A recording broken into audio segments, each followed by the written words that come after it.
Hey, hey, Cyndilu coming to you live from New Zealand. I'm the founder of Be Bold You, where we help you to take life's twists and turns and make them into something beautiful so that you can live your life out loud and be bold you. We are joined today with Dave Albin of Firewalk Adventures. Yep, that's what I said, Firewalk. Yeah, he seems to think at some point he's going to get me to do this, and I'm sure he will. And when I do that, I will be sure it is on my Facebook Lives. Yeah, Dave. So he used to work with Tony Robbins, and he did the firewalks there. And he assures me that after doing how many? 500,000 people? Yeah. Was it? Yeah. That nobody's ever gone to the hospital. So I guess I'm willing to at least give it a go. So you shall see me at some point in the future, but not today. Because I'm in New Zealand and he is in North Carolina, the coolest county in North Carolina, as he told me earlier. So I want to talk with him today and just have a quick conversation as to learn more about him. If he's going to have me walk on fire, I'm so going to know a little bit more about him. So, Dave Albin, do you have anything more you want to say to introduce yourself? No, you covered. We're good. We're definitely good. So tell me, where did you get your start in Firewalk? Like, how did you ever begin doing that in the first place? Yeah. Well, in 1995, I went to my first Tony Robbins seminar, and a friend of mine called me on the phone, told me Tony was coming to town, and so I agreed to go. And then he called me back and he said, I made arrangements. I got the tickets at will call, and they were saying things like, hey, drink a lot of water, bring a lot of snacks, be able to spend a lot of time in the room, blah, blah, blah, all this stuff. And then at the end, he said, oh, and by the way, we're going to be doing a firewalk. And I remember, by the way. I literally said, hell no. That's what I said. Now, I said it inside. I didn't say it on the phone. I don't want my buddy to think I'm a wuss. So I just silently said, "Oh yeah, great. That'll be great, Dan. We'll do that." But what's going on in my head is, no, I am not going to do that. And so, long story short, there we got to the event. It's 2:00 in the afternoon. Tony takes the stage. 10 hours later, it's after midnight. He takes us out into a parking lot. There's 3,000 people. He's got a huge bonfire built over here. And what they did, Cyndilu, is they laid out lanes of sod, of grass. And they loaded all the coals into wheelbarrows, and then they took those wheelbarrows and they pulled them in between each lane of sod, and then they just took shovels and laid those coals out. Well, I'm hiding in the back because, I'm not going to do it anyway.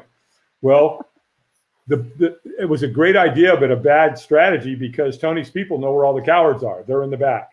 So, here, right?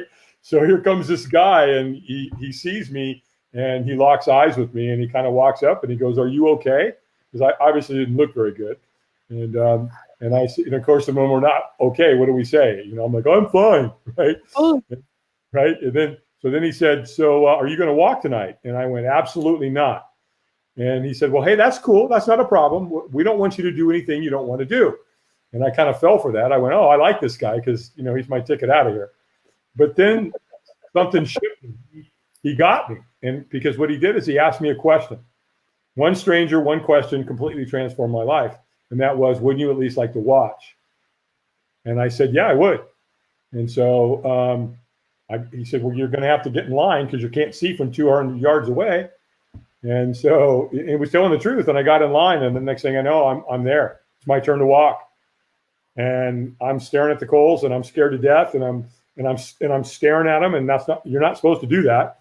And there's a trainer there, and he screamed at me, and he said, "Eyes up." And I pulled my eyes up, and he said, "Squeeze your fist and say yes." And I went, "Yes." And he went, "Stronger." And I went, "Yes." And then he got in my face, and he screamed at me to do it again. And I screamed at the top of my lungs. And he said, "Go, go, go." And I took off. And I started walking. And here's the first thing I learned. If you take the first step, you'll take the second, third, fourth, and fifth. So, right, guaranteed. And then that was it. And then when I got to the end, I was like, "Okay, how did you do that?" I'm looking at my feet. I thought I burnt myself. I know I burnt myself, but I hadn't. I'm looking back, they're 1,000 degrees, and I didn't burn myself. And so I asked the second question that got me to where I am today. And that was, how did I do it? How do you walk on coals that are 1,000 degrees and step through your fears like that and not burn yourself? And then that's when the magic happened. And then the next thing I know, I'm working for the man. Next thing I know, we become really great friends. Next thing I know, I had almost a 20-year career with him, and I traveled all around the world, took my family with me, and I took over all of his firewalks back in 2003, and I retired in 2014. Wow. What an amazing journey. And you now also do glass walks, and we do. Yeah, we do. I tried to create a whole host of different fear-based experiences. Firewalk's not always logistically possible. When Google got a hold of us a few years ago in 2014 to do a firewalk, logistically it wasn't possible because they were doing it they had a graduation and they wanted to do it during the day, and I said no, because I won't do it during the day for safety reasons. And so we ended up doing a glass walk. So we've added a whole bunch of things. We have glass walking and board breaks where I do a lot of kids, 7, 8, 9-year-old kids, and I teach them a simple martial arts move where they break a board with their bare hands. And then we do brick breaking, and then we do fire eating. And then sometimes if I do people that have done a board break, we do a fire board break where we light the board on fire and then they break it.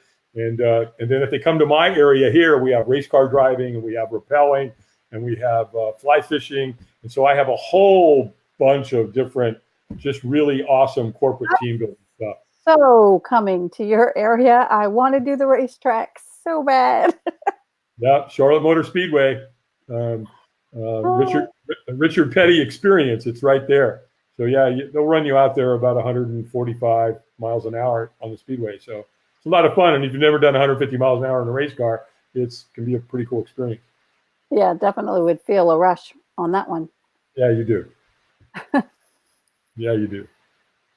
So you have done all different kinds of coaching. You've done health coaching and firewalk coaching. I mean, that's coaching, really. That's really coaching them to get over their fears.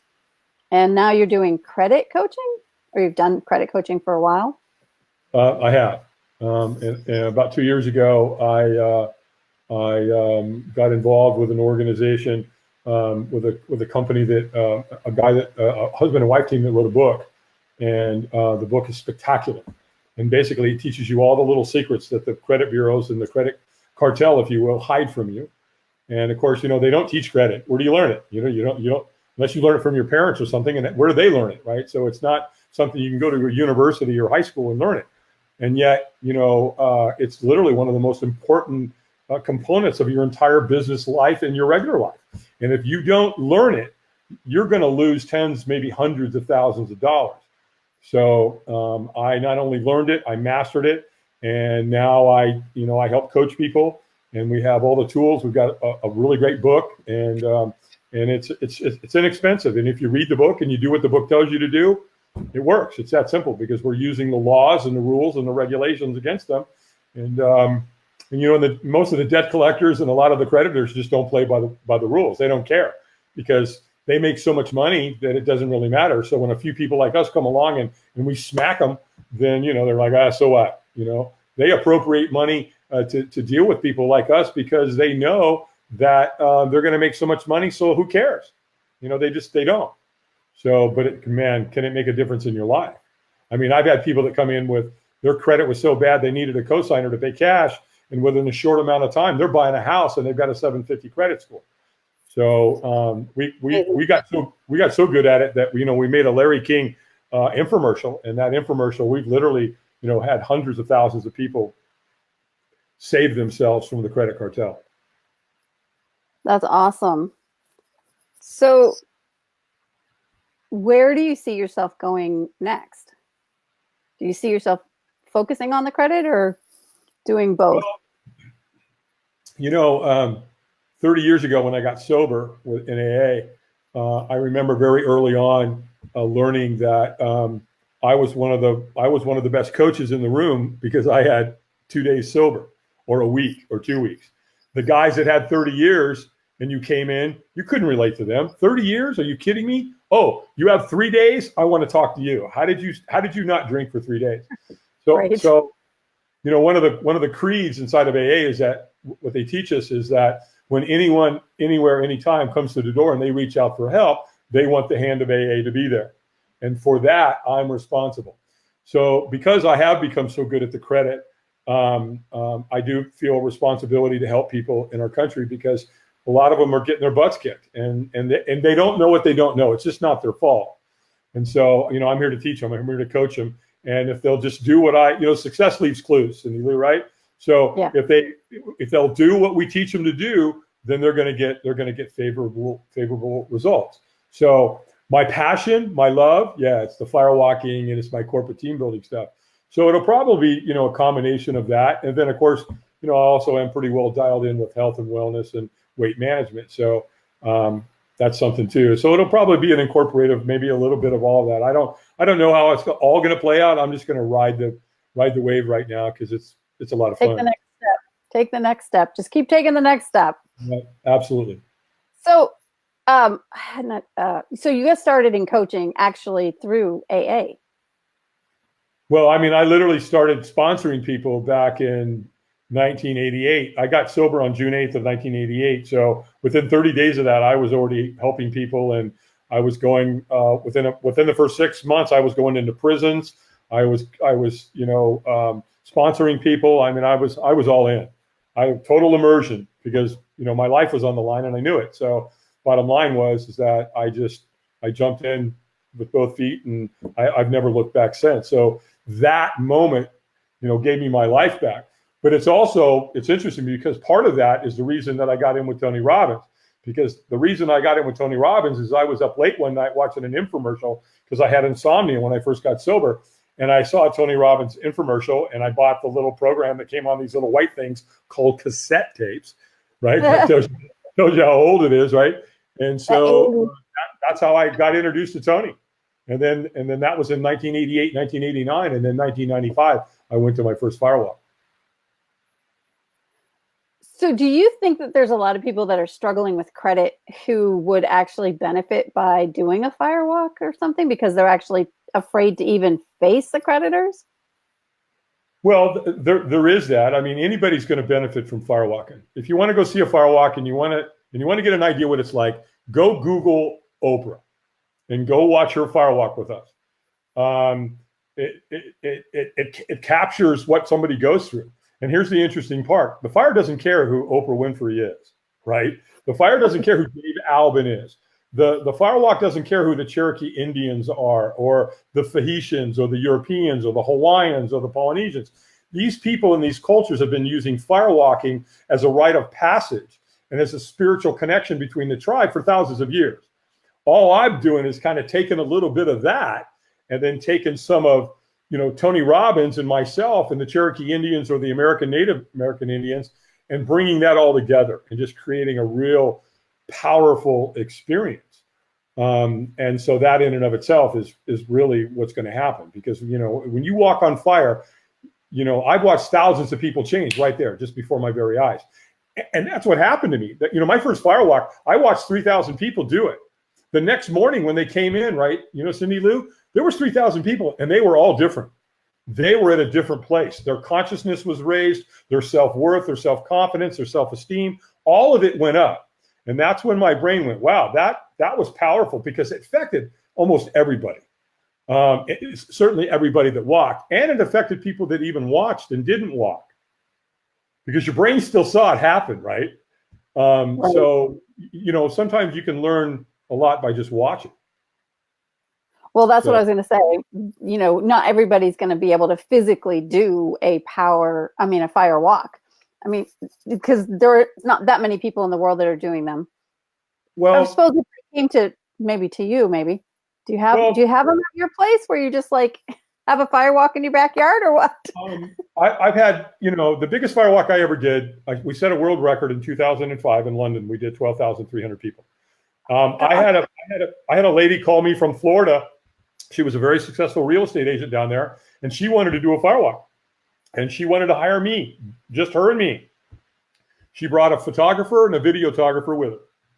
Wow. And we did it right out here in my backyard. And so I had her here for 4 hours. She broke a board. She wrote something on the front of the board she wanted to move towards. She wrote something on the back of the board that she wanted to move away from. And then she added the board to the fire. And so, yeah, she did it right here. You're right, in my backyard. So I don't care. It doesn't matter to me. If I'm going to make a shift or change somebody's life, whether it's 1 or 10,000, I don't care. That doesn't matter to me. I have a responsibility to the individual or individuals, so it doesn't matter to me. I don't care. That's amazing. I love that you're willing to help people. I think that's what I've seen in you the most in the conversation that we had before and the conversation now, is that your heart is just to serve people and to help them overcome fear. No matter what it takes, no matter what area of their life it's in, no matter what, that you just want them to move past and get to something better because you know it's in them. Well, thank you, first of all. But I have a responsibility. I really do. I do. My life was handed back to me. The day I walked in AA, literally my life was handed back to me. I'm sitting up here in the Appalachian Mountains in a beautiful home, and my son's in the other room and going to engineering school, and I'm really proud of him. He's kicking butt. My daughter's in here with my grandson, and she's doing school, and she's a great mom, and she's amazing, and she works with me in the company, and she takes care of all the administrative stuff for me because, as you know, I suck at that part, and that's what I call my zone. I call it my zone of incompetence because I'm not good at it. So why do it? Why not let somebody do it that's really good at it, right? So that way I can operate in my zone of competence, or at least in my zone of excellence, or even better, I can operate in my zone of genius. And that's where I want to be. That's what I'm dialed in to do. So yeah, much is given, much has been received by me. So I have a huge responsibility to give it back. Absolutely. That is awesome. So anyone who wants to know more about those zones, we will tell you where to do that. That is with The Big Leap, the book, The Big Leap. And Kim told me I need to read it again. She's like, because I'd read it a couple years ago, and she's like, no, I want you to think about where you are now and read it again. Yeah, and great. It's amazing the difference that it's shifted in my brain, and the realization that I do have zones of excellence, because I was feeling like I didn't have anywhere that I could make money from home, but now I'm seeing that there are different things that I can do. But I also need to move towards that zone of genius, which I've always been afraid of. So I've opened the doors wide, and I've recently been saying I'm now living life out loud with open doors, because I was living life out loud behind closed doors. Yeah. And now I've opened those doors up. And the shift really comes from living inside here out, because most of us live from out there in. We base our happiness on another person, a person, place, a thing, a car, a house, more money, a job, prestige, recognition, and it's all crap. It's never going to serve you at a high level. It's not. It's impossible. It'll never happen. So that's really the connection. So Jay Hendrick, who's is the author, who is he's brilliant. He's just an absolute brilliant man. And so, and really what we call it, we call it a zone of genius, but it's called an upper limit issue, right? And we get in there and we sabotage, because it really comes down to, are we really willing to give ourselves permission to feel good all the time? And if you read the book, you'll know what he's talking about, because it actually happened to him, where he was feeling really good, something happened, and then he started feeling bad, and there was no reason to do it, because what he was thinking wasn't true. He was just making it all up in his head. And so, long story short, the book brings all that out. But you look around the world and you can see when you're reading that book, you'll go, oh, that's what happened to her. Oh, that's what happened to him. Oh, that's what happened to me. I mean, it's exactly, you'll recognize your upper limiting, and you'll say, oh, that's what it is. It's an upper limit issue.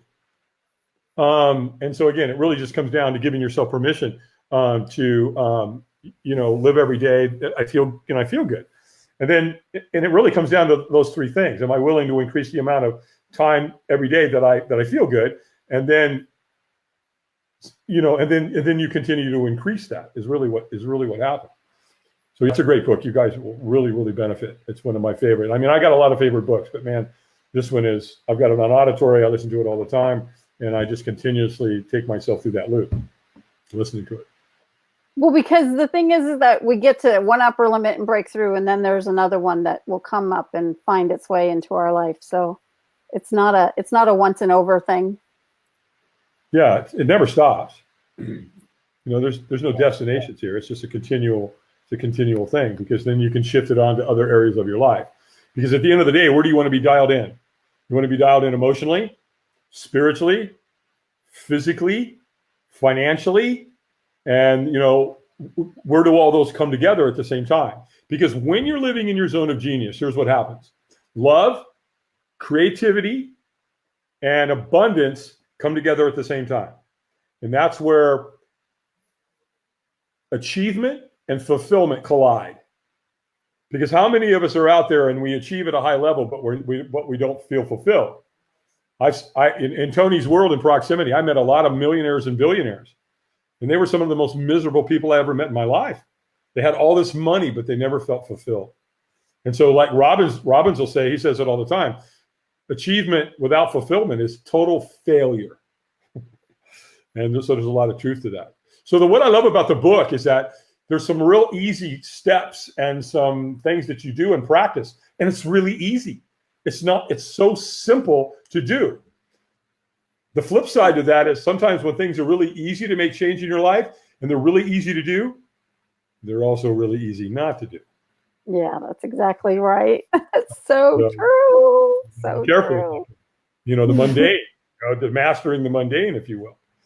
Mastering the mundane.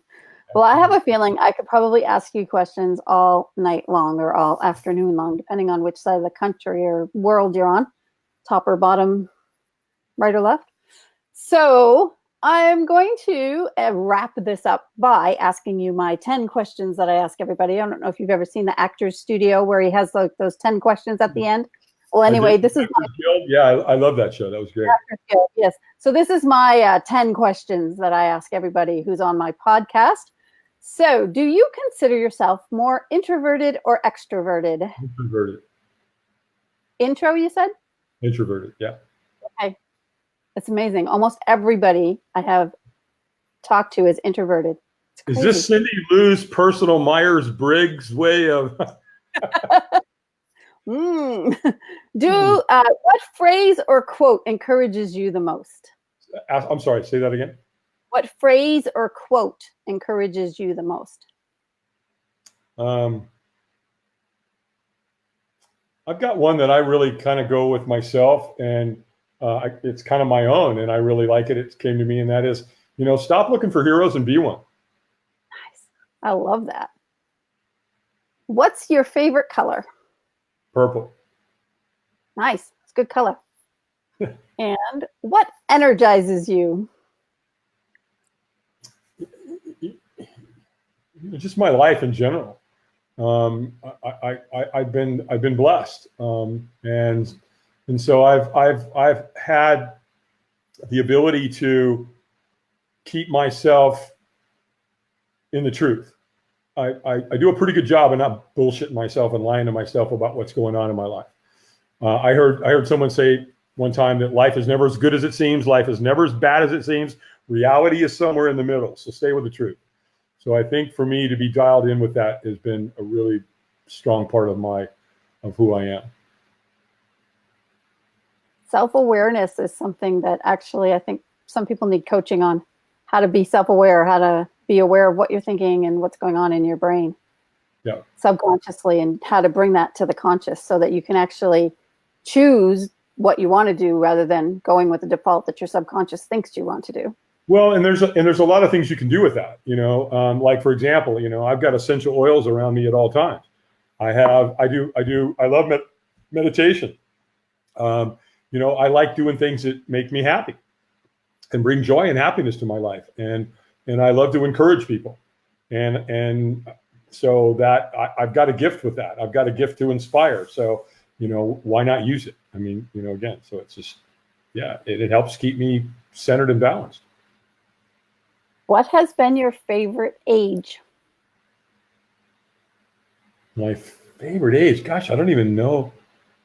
I had a great childhood growing up surfing in California and with a great bunch of kids that I grew up with. And So that was, my favorite age. It's like right now it's been magical. It's the golden years, right? I've got my grandson, and as you know, on Thursday I'm chasing him through the living room with a new open box of crackers, and my toes met the ottoman, and the ottoman won, and my toes lost, so I broke 2 toes on Thursday, and at the end of the day, I'd do it again. You know what I mean? There's something really magical about being a grandparent. It's until you're there and until you experience it, you just don't know. And that's why I think grandparents jokingly say, if I'd have known, I'd have had my grandkids first. My mom and dad said that all the time. Right. So yeah, I'm just tickled to death to be where I am right now. How many grandkids do you have? It's not on my list, but one. My 9th one was just born last week. Last week, crazy. My feet would look pretty bad right now if I had 9. They probably would. What book are you reading right now? I'm really actually The Big Leap. I'm really immersed in that book right now. I'm really analyzing it. I've been in communication with his office, and so there's some things I'm doing right now. So really, for the last couple of months, that book has been where my focus has been. So yeah, The Big Leap. Yeah, I've been there for a couple of weeks. It's amazing. I'm loving it. Yeah. So what is the most exotic place that you've ever visited? Exotic. I think it would probably be the big island of Hawaii, simply because it's the only place in the world where all 7 ecosystems come together on the same location. The Hawaiian Islands are amazing in and of themselves because it's the largest mountain range in the world. You just don't see what's underneath in the water, right?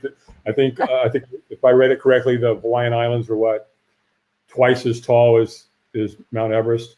And you've got the volcano on one side, you got snow on the other side, and then you've got the Kona side and the Hilo side. And I've done some firewalk training there. I've done some of my best firewalks on the island. So yeah, I think it's probably one of the most exotic, and you can ride the whole all the way around the island on a Harley, which is really a lot of fun, really amazing. Yeah, it's got there's off the one side of the coast at the top over by Kona, you can go swimming out there, and there's 3 tiger sharks out there that have been out there for years, and so it's just full of it all. It's got it all. It's really an amazing island. We did a firewalk. And it was I think it was a 40-footer, and the lava that's running out to the ocean was running only about 60 feet underneath us. So, right. So the energy of all that was really powerful. It was a really amazing experience. So yeah, definitely big island of Hawaii. Oh, nice. Do you create to live or live to create?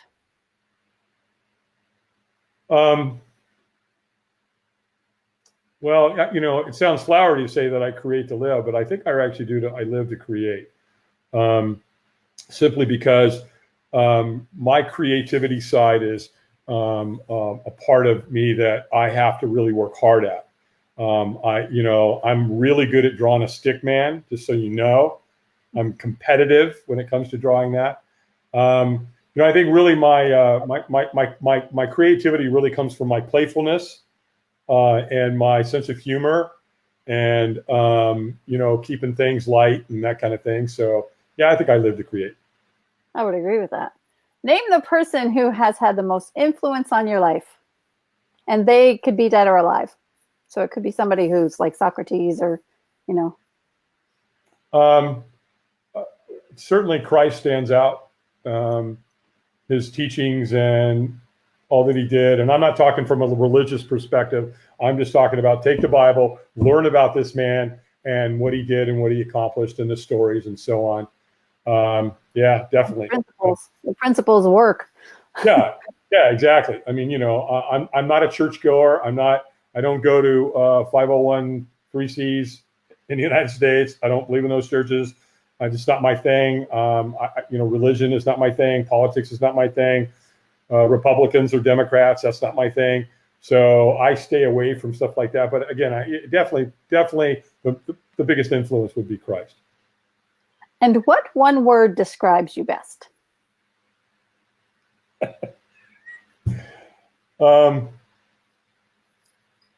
Passionate. I'm passionate about my life and my friends and my family and what I do, and I think maybe even more importantly than passion would be, gratitude. Because at the end of the day, fear does not exist where gratitude is present. They can't occupy the same space. I don't care. And I've found that there's always something that you can find. There's always a bit of gratitude in anything, even some of the nastiest situations. You can find something in there. So yeah, gratitude is what shifts you. Gratitude is what puts you out in front. Gratitude is what takes your mind and gets you in that place where you can you're different. It's just it's a different place, and it takes work. It's not always easy, but it's like a muscle. Once you just keep doing it, though, it's there. It just becomes part of who you are. Yeah. So again, so much has been given to me, Cyndilu, that I better be grateful. and I had a really good buddy of mine in AA who died a few years ago. He got a liver transplant, and Mark used to say all the time, "If you're not grateful today, what day are you waiting for?" And I just love that. So I say that. Yeah, that's awesome. Yeah. Well, you just helped me with a client that I'm working with, because she's like, "What's the next step?" And I'm like, "I don't know. I'll tell you tomorrow." But I know exactly what I'm going to have her do now. So thank you. Yeah, you're welcome. Very helpful. Well, thank you so much for being here with me today. This has been a total blast, and I hope you've enjoyed it as much as I have. And awesome. Yeah. Until we do this again, which I have a feeling we may do another one at some point, sure. I want to say thank you to all of my listeners, watchers, and everyone out there, and remind them to always live life out loud and be bold you. See you, everybody.